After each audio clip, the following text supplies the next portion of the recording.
اعوذ باللہ من الشیطان الرجیم، بسم اللہ الرحمن الرحیم۔ آج ہم آغاز کریں گے سورۃ انعام کا۔ کیا آپ جانتے ہیں کہ قرآن کریم کی ایک ایسی سورت بھی ہے جس نے عرب کے جھوٹے عقائد کو جڑ سے ہلا دیا تھا؟ ایسی سورت جس میں اللہ تعالیٰ نے خود انسان کو سوچنے پر مجبور کر دیا کہ معبود صرف اور صرف اللہ کی ذات ہے۔ تو الحمدللہ آج ہم بات کریں گے قرآن کریم کی ایک ایسی عظیم سورت کی جس کا نام ہے سورۃ انعام۔ یہ سورت مکی ہے اور اس کا بنیادی پیغام صرف اللہ تعالیٰ ہی عبادت کے لائق ہے۔ دوسرے نمبر پر کہ شرک سب سے بڑا ظلم ہے۔ تیسرے نمبر پر کہ آخرت ایک یقینی حقیقت ہے۔ سب سے پہلے اس میں بات ہوگی توحید کے متعلق، توحید کا مضبوط اعلان۔ اس صورت میں اللہ تعالیٰ نے کائنات کی نشانیاں بیان کر کے ثابت کیا کہ اللہ تعالیٰ کے سوا کوئی خالق، کوئی رازق، کوئی معبود نہیں ہے۔ دوسرے نمبر پر شرک کا رد کیا کہ مشرکین کے باطل عقائد، خاص طور پر جانوروں سے متعلق جھوٹی پابندیاں، اللہ تعالیٰ نے سب کو رد کر دیا۔ تیسرے نمبر پر کہ انبیاء علیہ السلام کا ذکر، حضرت ابراہیم علیہ السلام کا واقعہ خاص طور پر دل کو جھنجھوڑ دیتا ہے کہ جب وہ ستاروں، چاند اور سورج سے سچائی تلاش کرتے ہیں تو پتہ چلتا ہے کہ صرف اور صرف اللہ ہی عبادت کے لائق ہے۔ چوتھے نمبر پر ہے آخرت کی یاد دہانی، اس میں ہے کہ مرنے کے بعد دوبارہ زندہ ہونا ہے۔ حساب و کتاب، جنت اور جہنم کی حقیقت کو واضح کیا گیا ہے۔ اس صورت میں ہمیں 10 عظیم وصیتیں ملتی ہے۔ اس صورت کے آخری حصے میں اللہ تعالیٰ نے انسانیت کے لیے 10 بڑے اصول بیان کیے ہیں،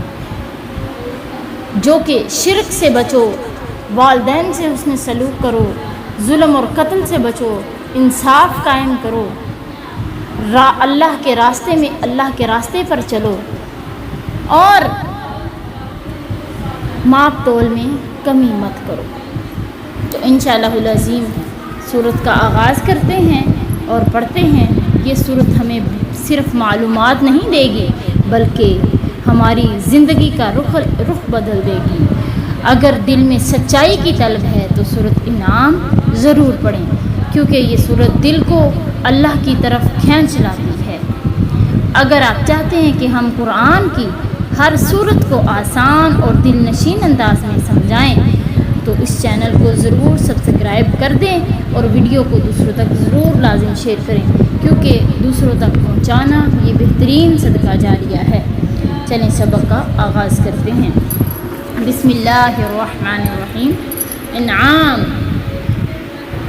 اس کا مطلب ہے جانور، چوپائے، ٹھیک ہے۔ الحمد، تمام تعریفیں للہ، اللہ کے لیے ہیں۔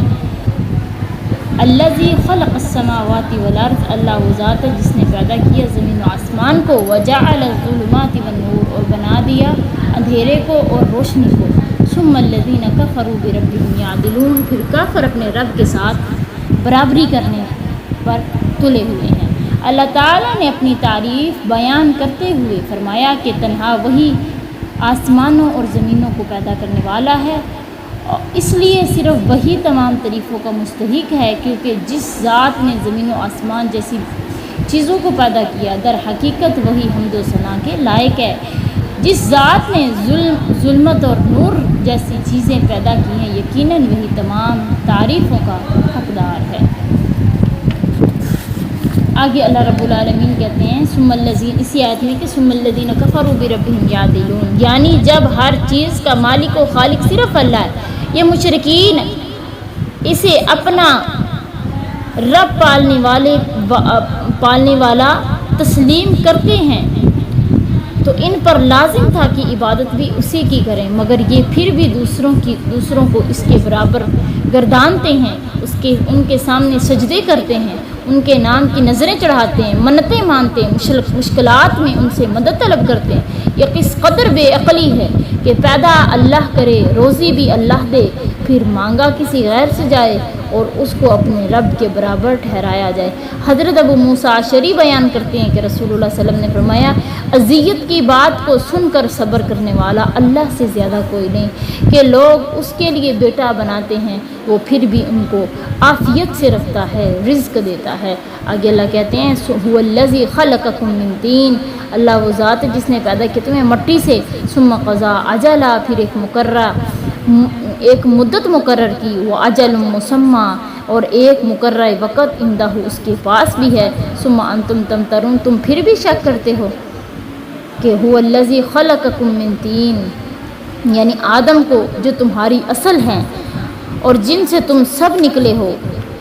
اللہ نے مٹی سے پیدا کیا۔ حضرت ابو موسیٰ اشعری کہتے ہیں رسول اللہ صلی اللہ علیہ وسلم نے فرمایا اللہ تعالیٰ نے آدم کو ایک مٹھی خاک سے جو تمام زمین سے اٹھائی گئی تھی اس سے بنایا، اس لیے ہر جگہ کی مٹی ہونے کے اثر سے انسانوں کی نسل کے رنگ اور طبیعتیں مختلف ہیں، کوئی گورا ہے، کوئی کالا تو کوئی سانولا، طبیعت کے لحاظ سے کوئی بد مزاج، کوئی سخت خو اور کوئی نیک مزاج اور کوئی نرم خو ہوتا ہے۔ اللہ کہتے ہیں ثم قضا اجلا واجل مسمى عنده، تو ایک مدت مقرر کی ہے یعنی موت کا وقت، اور ایک اور مدت اس کے ہاں مقرر ہے یعنی قیامت کا وقت کہ وہ کب آئے گی، صرف وہی جانتا ہے، اس کے سوا کسی کو اس کا علم نہیں ہے۔ هو الذی وهو اللہ فی السماوات والارض، اللہ وہ جس نے پیدا کیا زمین و آسمان کو، یعلم سرکم و جہرکم، وہ جانتا تمہارا چھپ کے کرنا اور تمہارا ظاہر کرنا، وَيَعْلَمُ مَا تَكْسِبُونَ، جانتا ہے جو تم کماتے، یعنی وہی ہستی ہے جس کو آسمانوں میں اور زمین میں اللہ تعالیٰ کے نام سے پکارا جاتا ہے۔ یہ آیت تقریباً اس آیت کے ہم معنی ہیں جس میں اللہ تعالیٰ نے فرمایا وَهُوَ الَّذِي فِي السَّمَاءِ إِلَٰهٌ وَفِي الْأَرْضِ إِلَٰهٌ وَهُوَ الْحَكِيمُ الْعَلِيمُ تَبَارَكَ الَّذِي لَهُ مُلْكُ السَّمَاوَاتِ وَالْأَرْضِ وَمَا بَيْنَهُمَا وَعِندَهُ عِلْمُ السَّاعَةِ وَإِلَيْهِ تُرْجَعُونَ، یعنی آسمانوں اور زمینوں میں ایک ہی ذات ہے جسے اللہ کہہ کر پکارا جاتا ہے، جس کی آسمانوں اور زمینوں میں حکومت ہے، دونوں میں اس اکیلے ہی کی عبادت کی جاتی ہے، کیونکہ وہ تمہاری ہر چھپی اور کھلی بات کو، تمہارے ہر عمل کو جانتا ہے۔ اس سے اللہ تعالیٰ کے علم کا کمال ثابت ہوتا ہے اور یہ کمال اس کے معبود برحق ہونے کی دلیل ہے۔ آگے اللہ کہہ رہے وما تأتیہم من آیت، نہیں آئی ان کے پاس کوئی نشانی، من آیات ربہم، ان کے رب کی طرف سے، الا کانوا عنہا معرضین، مگر یہ اس سے بھی منہ پھیرنے والے ہوتے۔ اگر ان کے پاس ان کے رب کی طرف سے کوئی نشانی بھی آ جاتی نا تو پھر بھی یہ اعراض کرنے والے ہوتے۔ ان آیات سے مراد وہ احکام بھی ہے جو آیات کی صورت میں انبیاء پر اترتے رہے، وہ معجزات بھی ہیں جو نبوت کی دلیل کے طور پر اترتے رہے۔ اس کے علاوہ کائنات میں بے شمار نشانیاں ایسی موجود ہیں جو اللہ کے وجود اور اس کی توحید کی طرف دعوت دیتی ہیں، لیکن یہ ان سے اعراض کرتے ہیں، یہ ایمان نہیں لاتے۔ فقد کذبوا بالحق لما جاءہم، تحقیق جھٹلایا انہوں نے حق کو جب ان کے پاس آیا۔ فسوف یاتیہم انباء، ان قریب آئیں گی ان کے پاس خبریں، ما کانوا بھی یستہزئون، جس سے یہ مذاق کرتے تھے۔ اوپر کی آیات میں توحید اور آخرت کو ثابت کیا گیا ہے، اب اس آیت میں تقلید کا باطل ہونا ثابت ہو رہا ہے کہ حق سے مراد قرآن کریم بھی ہو سکتا ہے اور رسول اللہ صلی اللہ علیہ وسلم کی ذات بھی۔ ان دونوں کا دعویٰ یہ تھا کہ اسلام ہی بالآخر غالب آ کے رہے گا۔ کفار مکہ بالخصوص اس بات کا مذاق اڑاتے تھے کہ یہ کمزور سی مٹھی بھر جماعت ہے جسے کھانے پینے کی چیزیں بھی میسر نہیں آتی، اگر محلوں کے خواب دیکھیں تو یہ دیوانگی نہیں تو اور کیا ہے۔ اسی کے جواب میں اللہ تعالیٰ نے فرمایا کہ اب تو یہ کفار اس وعدے کو محض مذاق سمجھتے ہیں، اس پر ہنستے ہیں اور ان کا مذاق اڑاتے ہیں، لیکن ان قریب مسلمانوں کو مدینہ منورہ کی طرف ہجرت کا حکم دیا جائے گا، پھر ایسے واقعات پیش آئیں گے جن سے یہ وعدہ در حقیقت جن سے وعدہ حقیقت بن کر ان کے سامنے آ جائے گا، اور آنکھیں بند ہونے کی دیر ہے کہ آخرت بھی جب وہ جس کا وہ مذاق اڑاتے ہیں ان کے سامنے آ جائے گی۔ جیسے کہ حضرت ابو طلحہ بیان کرتے ہیں کہ رسول صلی اللہ علیہ وسلم نے بدر کے دن قریش کے 24 سرداروں کی لاشوں کو بدر کے کنویں میں ایک گندے اور ناپاک کنویں میں پھینکنے کا حکم دیا تھا۔ جب آپ صلی اللہ علیہ وسلم اس کنویں کی منڈیر پر کھڑے ہوئے اور انہیں کفار قریش کو ان کے نام اور ان کے باپوں کے نام سے پکارنے لگے، اے فلاں کے بیٹے، اے فلاں کے بیٹے، کیا اب تمہیں یہ اچھا معلوم ہوتا ہے؟ تم اللہ اور اس کے رسول کی اطاعت کر لیتے، بس بے شک ہم سے ہمارے رب نے جو وعدہ کیا تھا ہم نے پا لیا۔ کیا تم سے بھی تمہارے رب نے جو وعدہ کیا تھا اسے سچا پایا ہے تم نے؟ کہ آخرت کا جو وعدہ عذاب علیم کا اللہ نے کیا تھا اسے پایا ہے تم نے؟ آگے اللہ کہہ رہے ہیں الم یروا کم اہلکنا، کیا نہیں دیکھا انہوں نے کتنے ہی ہلاک کیے ہم نے ان سے پہلے بھی، کرن بستیاں، مکناہم فی الارض، ہم نے جگہ دی تھی انہیں زمین میں، ما لم نمکن لکم، جو نہیں جگہ دی تھی ہم نے تمہیں، وارسلنا السماء علیہم مدرارا، اور ہم نے بھیجا تھا ان پر آسمان سے برسنے والا پانی، وجعلنا الانہار تجری من تحتہم، اور بنا دیا ہم نے نہروں کو جو ان کے نیچے چلتی تھی، فاہلکناہم بذنوبہم، ہم نے ہلاک کیا انہیں ان کے گناہوں کے سبب، وانشأنا من بعدہم قرنا آخرین، ہم نے پیدا کیا ان کے بعد دوسرے لوگوں کو، یعنی کفار مکہ کو دھمکی دی جا رہی ہے کہ کیا ان لوگوں نے ان قوموں کا حال نہیں جانا جو ان سے پہلے گزر چکی ہیں، جیسے قوم عاد، قوم نوح اور آل فرعون وغیرہ، بے شمار ایسی قومیں ہیں جنہیں تم سے بڑھ کر اقتدار بخشا گیا تھا اور وہ تم سے طاقتور اور زوراور بھی زیادہ تھے، سرسبز باغ، کھیت اور نہریں، سب کچھ موجود تھا ان کے پاس، لیکن جب انہوں نے پیغمبر کی تکذیب کی، کفر اور نافرمانیوں میں حد سے تجاوز کر گئے تو اپنی کرتوتوں کی پاداش میں انہیں ہلاک کر دیا گیا، پھر کسی دوسری قوم کو ان کا جانشین بنا دیا گیا۔ مقصد یہ ہے کہ جب ان قوموں کا یہ حال ہوا تو اللہ کفار مکہ کو بھی ہلاک کر سکتا ہے، اس لیے انہیں چاہیے کہ گزشتہ قوموں سے عبرت حاصل کریں اور عذاب علیم کی دعوت نہ دیں۔ آگے اللہ کہہ رہے ہیں کہ وَلَوْ نَزَّلْنَا عَلَيْكَ كِتَابًا فِي قِرْطَاسٍ، اگر ہم آپ پر نازل کرتے کتاب کاغذ کی صورت میں، فَلَمَسُوهُ بِأَيْدِيهِمْ، ضرور ہاتھ لگاتے ان کے، ضرور چھوتے اسے ان کے ہاتھ، لَقَالَ الَّذِينَ كَفَرُوا، کہتے وہ لوگ جنہوں نے کفر کیا، إِنْ هَذَا إِلَّا سِحْرٌ مُبِينٌ، یہ تو ظاہری جادو ہے۔ یہ کفار مکہ کے ایک اعتراض کا جواب ہے جو کہتے تھے کہ ہم تو تب ہی مان لائیں گے جب ہمارے سامنے محمد صلی اللہ علیہ وسلم پر کتاب نازل ہو